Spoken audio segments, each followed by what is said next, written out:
Bonjour, je suis Christelle Dabas, diététicienne nutritionniste et donc je participe pour ce premier forum Mareille en forme. Donc voilà. Et donc aujourd'hui, je m'occupe de la prévention diabète, donc prévention nutritionnelle entre autres. Ce matin, on avait aussi une pharmacienne qui faisait le diagnostic, enfin le dépistage de diabète. Donc là, cet après-midi, voilà, je fais plus de la prévention, voilà, et premier dépistage. Et qu'avez-vous pensé de ce premier forum et en quoi c'est important pour un village comme Mareille-Marly d'organiser des événements comme celui-ci?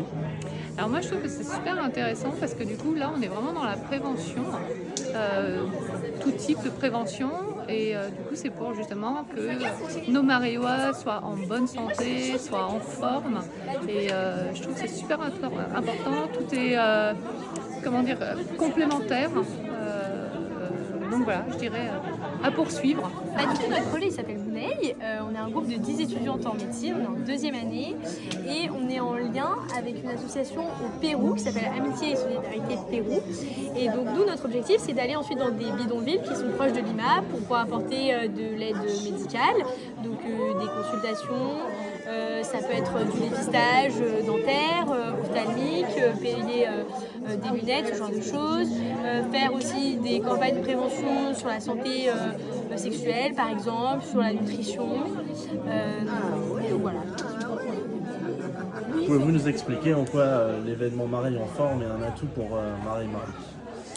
Toutes les municipalités ont besoin de gérer la santé de leurs concitoyens. Et un événement comme ça permet de sensibiliser sur des problématiques qui sont des problématiques liées au sport, mais également à la nutrition, liées à l'éducation physique, etc. Mais d'une manière générale, qui sont liées à l'entretien de la bonne santé. Or, la bonne santé, ça passe par des tas d'éléments qui sont des éléments de la vie courante dans laquelle on a besoin d'avoir recours à un médecin. Alors, la conférence que j'ai donnée, c'était une conférence sur l'intelligence artificielle et les urgences. Et ce dont j'ai parlé essentiellement, alors que je parlais d'intelligence artificielle, j'ai parlé de la relation entre le médecin et le patient, la relation soigné-soignant. Et le fond du problème, le fond de la question, c'est pas autre chose. C'est de se dire que la médecine, c'est une relation entre un soignant et un soigné. Et c'est très important que aussi bien les patients que les médecins comprennent que c'est dans le cadre de cette relation que l'on peut arriver à aider les gens et finalement à aboutir à de la bonne santé. Alors la bonne santé, qu'est-ce que c'est? On parlait des urgences, c'est ne pas courir à tort et à travers aux urgences. C'est également savoir reconnaître les signes, ce qu'on appelle les signaux faibles. Et là, on peut se faire aider par des tas d'outils. Et puis, en même temps, d'essayer d'utiliser les bons mots. Un message que j'ai essayé de faire passer, c'est qu'on n'a pas une gastro, on a mal au ventre. On n'a pas une migraine, on a mal à la tête. Et si on utilise les bons mots, on a moins de chances de se tromper et moins de chances d'aller aux urgences pour rien ou au contraire de ne pas aller aux urgences alors qu'on devrait y aller. Donc ça, c'est ce que j'appelle la régulation citoyenne et c'est là où l'intelligence artificielle peut aider beaucoup.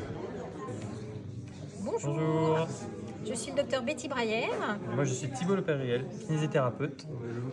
Nous sommes membres de la CPTS Seine-et-Forêt, qui est la communauté professionnelle des territoires de santé. C'est un groupement de professionnels de santé, médecins, kinés, infirmières. Et nous faisons la promotion du sport santé pour tous. Voilà. Et aujourd'hui, on est donc venu présenter un des futurs projets qu'on essaiera de mettre en place pour proposer du sport à la maison, juste avec un élastique, une forme un peu de calendrier d'exercice qu'on pourrait faire tous à la maison et qui nécessiterait du coup seulement un peu de matériel et que tout le monde aurait chez soi.